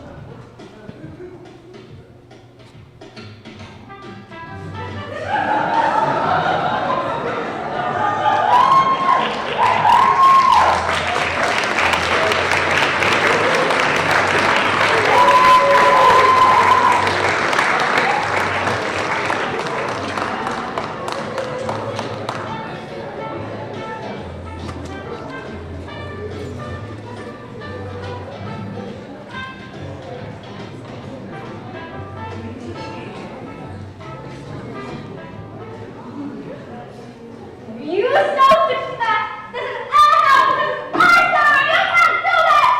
Please just go back to where you belong. That's Ozzy and Martha. Go upstairs. Well, there's no use doing what you're doing because it will just have to be undone. I'm telling you, you're better stop it! All right? You'll find out whose house this is. I'm warning you, you're better stop it! Hasn't Mortimer come back yet? No. Oh, it's a terrible thing to do, to bury a good Methodist with a farmer! And I will not have our cellar desecrated. And we promise, Mr. Hoskins, a full Christian funeral. Where has Mortimer went? I don't know, but he must be doing something because he said to Jonathan, "You just wait, I'll settle this." Well, he can't very much settle it if he's out of the house, and that's all we wanted to settle. Oh, what's going on down there? Alright, now where's Teddy? Mortimer, what is the matter with you? Where have you been? I've been getting Dr. Kierkegaard's signatures for Teddy's commitment papers. Do you know what Jonathan is doing? He's putting Mr. Spinaldo in with Mr. Hoskins! Oh, he is? Well, is Teddy in his room? Teddy won't be of any help. Well, once I get finished with Teddy, I can tackle Jonathan. Well, what do the papers have got to do with it? If I can get Teddy to sign, then I can protect you. Don't you see? No, I don't see. And we pay good taxes for the police to protect us. You have to wait until I get done with Teddy. Come on, we're going for the police. All right. No, you can't go for the police. Well, why can't we? Because if they see Mr. Spinaldo, they'll see Mr. Hoskins. And if they see Mr. Hoskins, they'll probably see the other 12 people you have buried down there. Well, Mortimer, you know the police better than you do. I don't think if we ask them to pry into our private affairs, they would. There's 12 bodies. They're going to have to write a report to headquarters. Oh, I'm not so sure they'd bother. They'd have to make out a very long report, and if there's one thing the policeman hates to do, it's to write. You can't rely on that. What if it leaks out? You can't expect a judge and a jury to side with you. That's what Judge Coleman would. We know Judge Coleman very well. Yes, he comes to church every Sunday to pray, just before that. And he's coming to tea one afternoon. We promised. Oh, No! You can't have Finaldo than we are! I'm going to do something. I just have to finish with Teddy first. We've got to get Jonathan out of this house. And Mrs. Finaldo, too! I will. Will you please just let me do this my own way? Mortimer, if they're not out of this house by morning, we are going for the police! They'll be out. Now, will you please go to bed and get changed on those clothes? You look like Judith Anderson.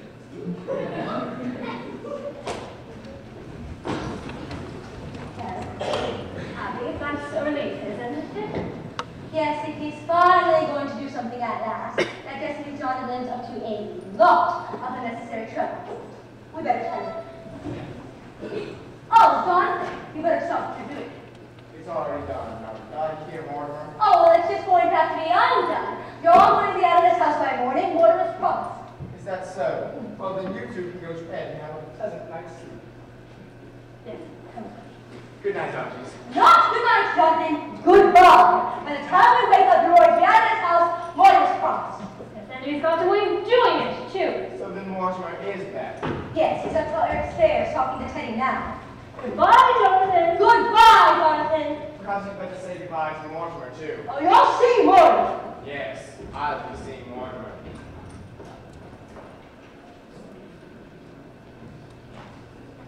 Yeah, it's all done. Smooth as a lake, but with no real heart.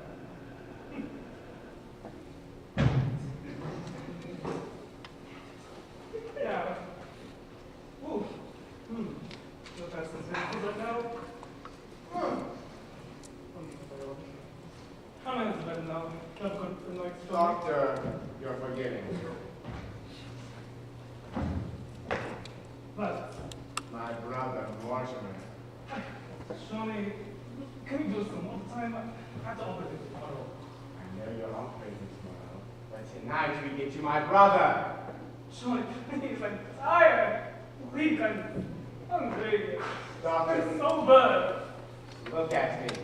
You can see it's going to be done, can't you? Yes, I know it's look.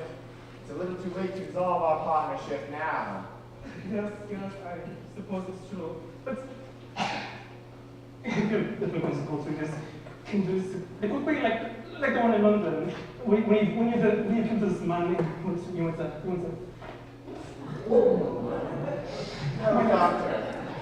This calls for something special. I'm thinking perhaps the Meghann method.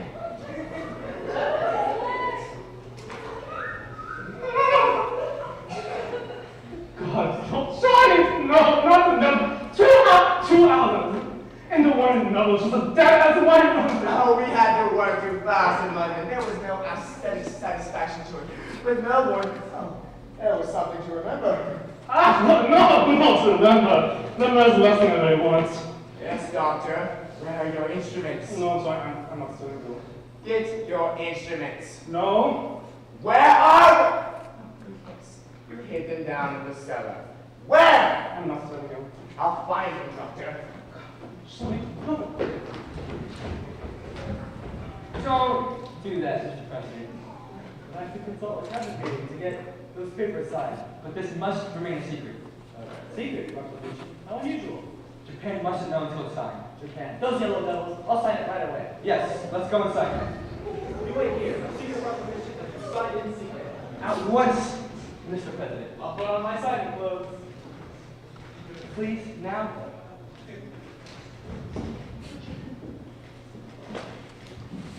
Oh, you're leaving now, huh? No, I'm waiting for something. Something important. Oh, great. Look, you need to give me some. No, you need to leave. Take my advice, Doctor. You seem like a nice fella. I have nothing against you, but you gotta go. No, Charlie, you get out. Well, don't say I didn't warn you. Warn you? I'm trying to warn you. Surely he's very upset. When he's very mad, he easily goes mad and does terrible things. Number one. Jonathan does not frighten me. He doesn't frighten you?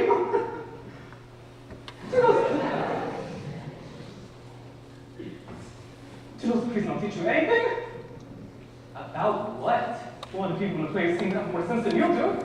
Oh, you think so, do you? if you've seen some of the plays I've seen, take this little opus I saw tonight, for example. There's this man who's supposed to be bright, is in a house full of murderers. He's told it's dangerous. He's told he should leave. You know what he does? He stays. He doesn't even leave. Now tell me something, doctor. Is that something an intelligent person would do? You're asking me? Yes, and he's told to be frightened and to be on guard. And he does none of that. The murderer even insists on him to sit down. Oh, you mean Longshield sit down. Believe it or not, that was in it. And what does he do? He sits like this, just waiting to be trussed up. And what happens next? Well, he sits there and waits to be trussed up. The curtain cord. A curtain cord, that's one of the convenience. A little too convenient. They say that us critics are ruining the theater. It's the playwrights that are ruining the theater. So he sits there, the back toward the killer, just waiting to be trussed up and gagged.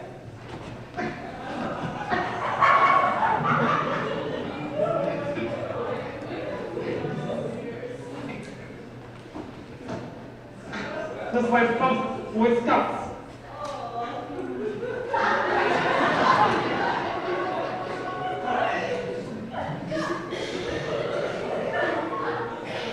It's a little bit of right now. How do you not right now?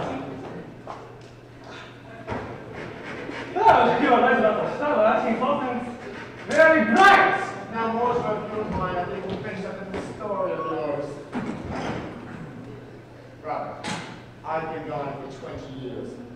Never once in all that time been out of my mind. In Melbourne one night I dreamt of you. I landed in San Francisco. I had a strange satisfaction. Once more, I was in the same country as you. Now, doctor, read those words. So, can you do this quickly? Doctor, it really must be an artistic achievement. After all, performing for a very distinguished critic. Well, try, please. Doctor? Fine. Let's keep this a little bit.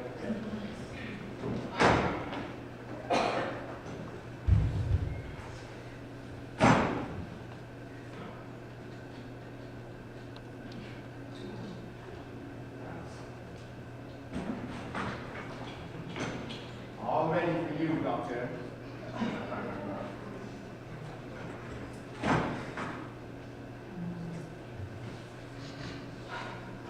So, I can't look at this. No. When they came here, they had this wine, right? Where did they put that? Oh.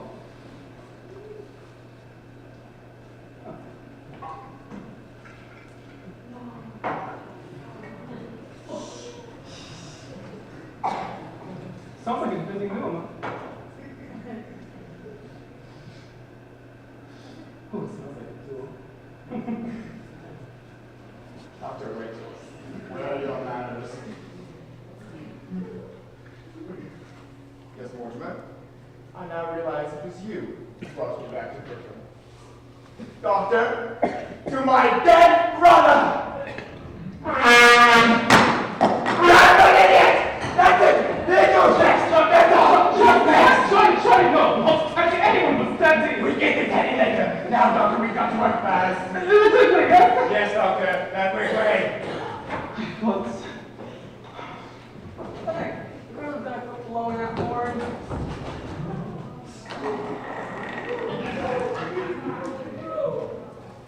Don't worry about it, officer. We're taking you away from him. I'd better speak to myself. It's all right. Good night. Hey, you stood me up. I waited an hour at Kelly's for you. What happened?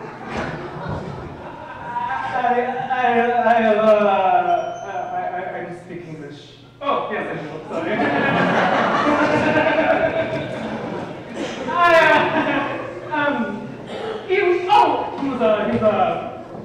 We actually got scene from the play. They saw me, yes. They had that in the play you saw tonight? They practically saw that from the second act of my play. You see, from the second act, oh, I'd better begin from the beginning. Right.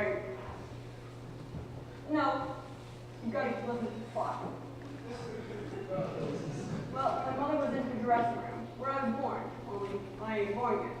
She was making up to you, when all of a sudden, a man with a black mustache walks in. He turns to my mother and he says, Miss Latour, will you marry me?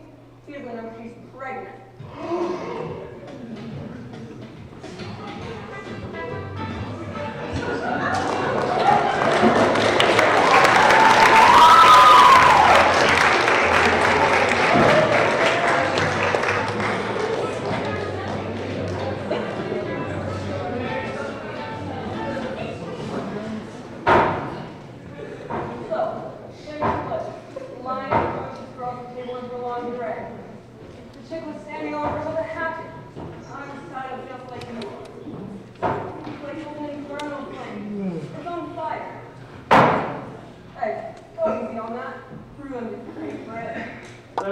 Listen, one time.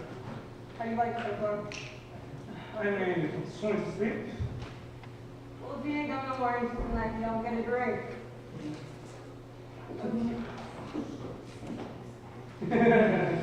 I was walking my beat on Staten Island, 46th precinct. When I found out the guy I was following turns out to be following me. So, there's a big house on the corner. I figured I'll outsmart him. I goes in. I stand there. Don't open the door for anybody. I braces myself against the wall. I pull my guns and I say, come in. Next! Hello, boy. What the hell is going on here? Well, what do you know, Pat? This is Mortimer Brewster. He's going to help me write my play. Did you have to climb up to take a listen? So you better record it after station. The whole force is out looking for you. Did they send you here for me?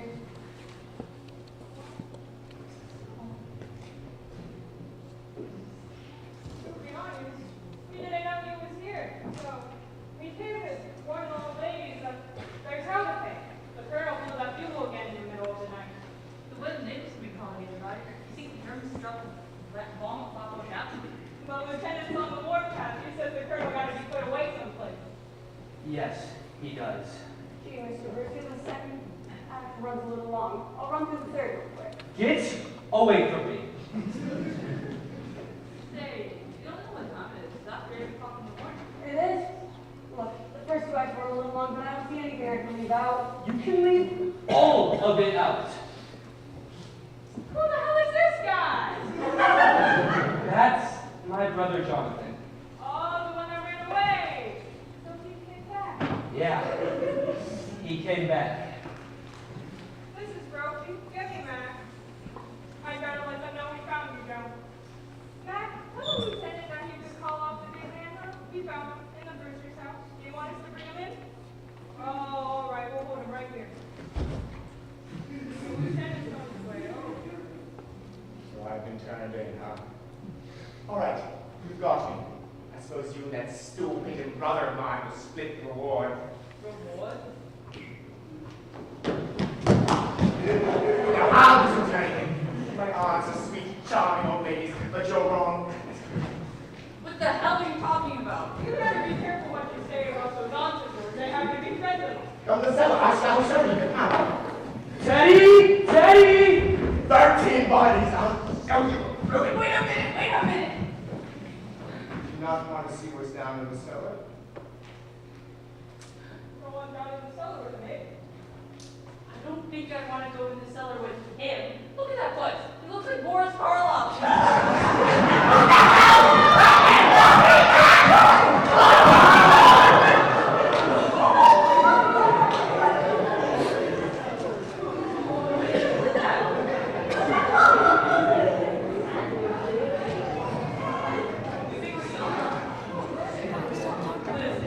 He's dead as a doorknob on the wall.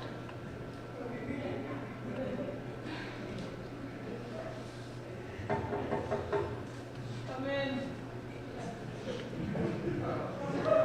What have you been doing here? I thought I told you I was going to have it. We're just about to. What happened? Did you put up a fight?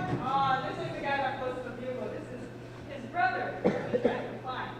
Well, it was it looked like Boris Karloff. Or what?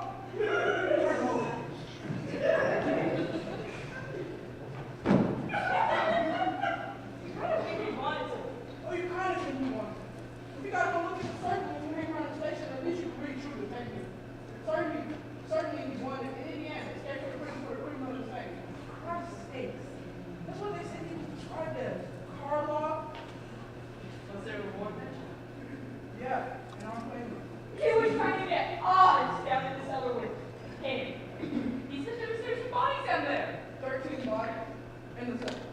And that didn't tip you off you came out of another house? Oh, I'm fucking crazy. Oh, it's Shakespeare. What are you doing here all night? You need to go on the film.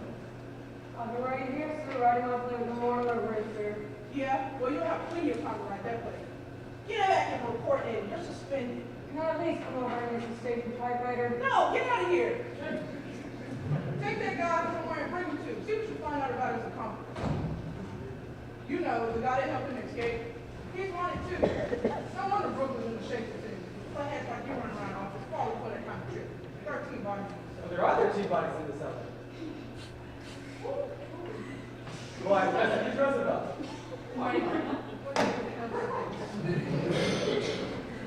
Dear me, is this another yellow fever victim? What? The yellow fever victim. We buried them down in the cellar. No, Colonel, this is a spy behind the White House. You get him out of here.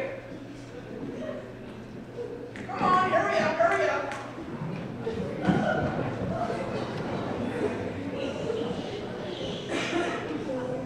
Any question in response? That's my department. You keep out of this. You're forgetting, as President of the United States, I'm also the head of the Secret Service.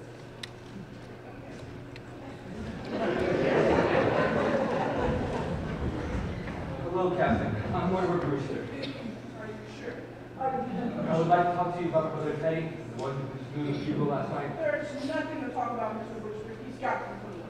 Oh, no. I agree. I even got his commitment paper signed by Dr. Jokers, our family psychiatrist. Where's he going? Happy now? All right, I don't care where he goes, as long as he goes. Oh, he's going.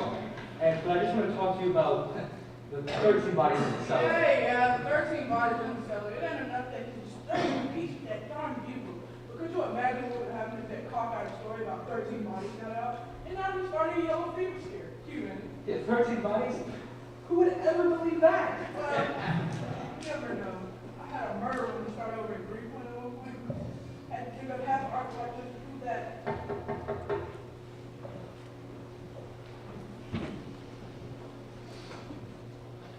Good morning, Mortimer. Good morning, Elaine. This is Mr. Witherspoon. He's from Happydale. You're from Happy? Oh, come in. This is Captain... Lieutenant. I'm glad you're here, Super, because you're taking me today. Today? Not today. Yes, today. He blew the bugle last night. I'm very busy. Can you please just run on home? I'll call you once. Nuts. I didn't know it'd be this immediate. You signed the papers and he's going today. Lean insubordination. You men will find out I'm no mollycoddle. That's your man, Super. Just a minute. Mr. President, I have great news for you. Your term in office is over. Is this March the 4th? Practically. Let's see what I do. Oh, yes, I go on my hunting trip to Africa. I must get started immediately.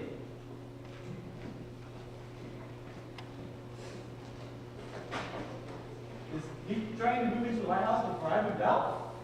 Who, Teddy? That. That's not Tab. That's Mr. Witherspoon. He's your guide in Africa. Bully, that's just bully. I'll get my equipment down immediately. When the safari comes, tell them to wait. Goodbye, Octavia. Goodbye, Martha. I'm going to Africa. Charge! Good morning, darlings. We have visitors. This is Lieutenant Rooney. Ah, Lieutenant. My, you don't look like the first budget the policemen say you are. And this is Mr. Witherspoon. Oh, Mr. Winston, how do you come to meet Teddy? He's come to take him. Oh, no! Not while we're alive. I'm sorry, ladies, but the superintendent is here to take him. He's committed himself, so he's going. Oh, we won't permit. No, he's going, we're going to. Yes, we won't be separated from Teddy. I'm sorry, ladies, but the law is the law, and he's going. Well, why not? It's good of them to want to, but it's impossible. You see, we can't take sane people out happy. Mr. Witherspoon, if you let us live with Teddy, we'll see that Happydale is in a win, and for a very generous amount. Well, the Lord knows we can need the money, but I'm afraid. But now, ladies, here I am wasting my morning when there are still murders to be solved in Brooklyn. Yes. I mean, there are? Yes, it's not only your nephew's bugle blowing, but sooner or later you'll be put to the task of digging up your cellar. Our cellar? Yeah, your nephew's going around saying there are 13 bodies buried in your cellar. But there are 13 bodies in our cellar. If that's why you think Teddy has to be taken away, you come down to the cellar with us and we'll prove it to you. There's one, Mr. Spinozzo, who's a foreigner and have to leave. But the rest are gentlemen. Now, darlings, the lieutenant was just talking about how he had to dig up a whole half-acre lot. Weren't you, Lieutenant? Yes, that's correct. Well, we wouldn't have to dig here. All 12 graves are marked. People flowers on them every Sunday. Flowers. Hmm. Superintendent, don't you think you find room for these ladies? Well, if you don't believe us, we'll go through the graves ourselves. Come. I'll take your word for it, lady. I'm a billionaire. What do you say, Super? Well, they have to be committed. Well, Teddy committed himself. Why can't they? If we can live with Teddy, we'll sign the papers. Where are they? Yes, where are they?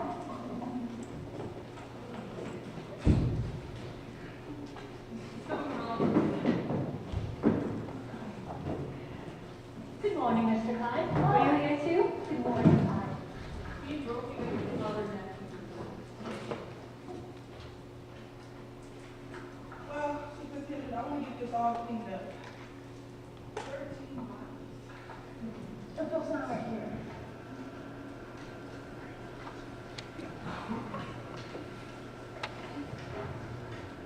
And you here.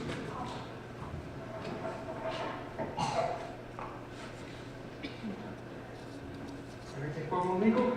Yes. I'm looking very forward to going. The neighborhood has changed, so let's just think of front lawn again. Oh, we're overlooking something. What? Well, we're going to use the signatures of the doctor. Oh, Dr. Einstein! Wait, come on over. Sign some papers. Please, I No, doctor, just come right over. You see, last night, I thought the doctor was gonna operate on me. Just come right over, doctor. Just sign right here, doctor. Where are you living, Arthur? I'm afraid so, yes. Aren't you going to wait for Jonathan? Possibly would be working with each other anymore. Good to see you, Elaine. Stick around. Don't worry, I'm going to. Hello, ma'am. Really? We talked about it at 1 in the AM. That every description of his accomplice on my desk. Read it. Yeah, 5'4", 146 pounds, talks with a German accent, blue eyes, poses as a doctor. It's all right, Lieutenant. The doctor is Thank you, doctor. Mr. Brewster, you sign now as next of kin. Oh, of course. Just right here? Yes.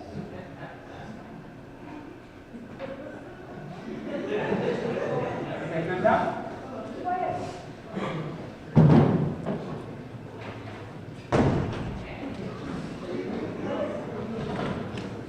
When do you think that we're ready to start? Why don't you go upstairs and tell Teddy just what he can know? Upstairs? Yeah, I'll show you the way. No, we want to talk to you. Yes, Mr. Lisbon. Go upstairs and then take a left.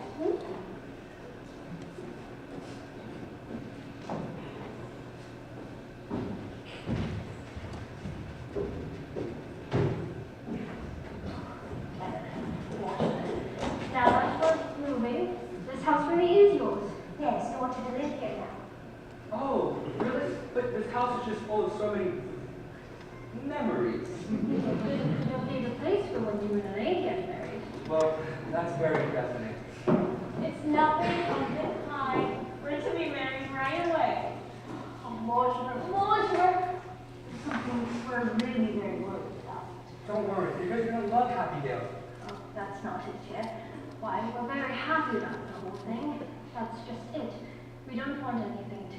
wrong? Will they investigate the signatures? No, they shouldn't investigate the doctor. It's not his, dear. It's yours. You see, you signed an next to king. Of course. Why not? Well, Mortimer, we've never really wanted to tell you this, but you're a man now, and Elaine really should know too. You see, dear, you're not really a rooster. Your mother, she came to us as a cook, and you were born a few months afterward, and she was such a lovely woman, such a good cook. Oh, we didn't want to lose her, so brother married her. I'm not a rooster. Now, don't feel badly about it, dear. And Elaine, it's supposed to make a difference to you? Elaine, did you hear that? I can't believe it. I'm a bastard.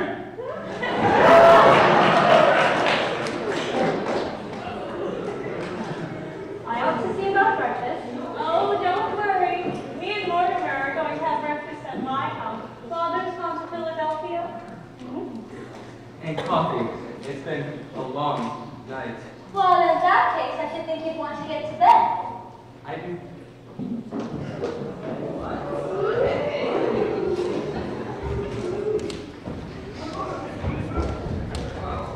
Take this!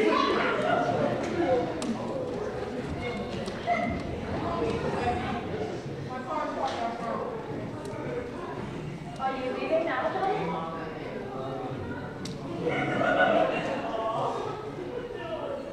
Oh, Jonathan, we're very glad you have a place to stay now. Yeah, he's wanted in Indiana. Got some guys that want to take care of him for the rest of his life. Where are you to? Yes, we're going to Happy Day. This house has seen the last of the Brewsters. Well, unless Mortimer wants to live here. My daddy has a suggestion. Why not turn the house over to the church? Oh, we never really thought of that. After all, she'll be a part of the cemetery. All right, good boy. I'm a busy man. Goodbye, Aunt Daddy. Goodbye, Aunt Martha. Well, I can't better my record now than me beating you. At least I have that satisfaction. The score stands even. 12 to 12! Oh, Mortimer. Not Mortimer. Jonathan always was a mean boy. He'll never stand to see anyone get ahead of him. I just wish we could show him he wasn't so smart. Mr. Winston, don't you have family up with you in Happy Day? I have no family. Oh, well, oh! You think so? Everyone at Happy Day is family. I'm afraid you don't quite get it all. As head of the institution, I have to keep quite aloof. That must make it very lonely for you. It does, but my duty is my duty. Well, Martha! If Mr. Winston won't wait for breakfast, the least we can do is offer him a glass of our elderberry wine. Elderberry wine? So we make it ourselves.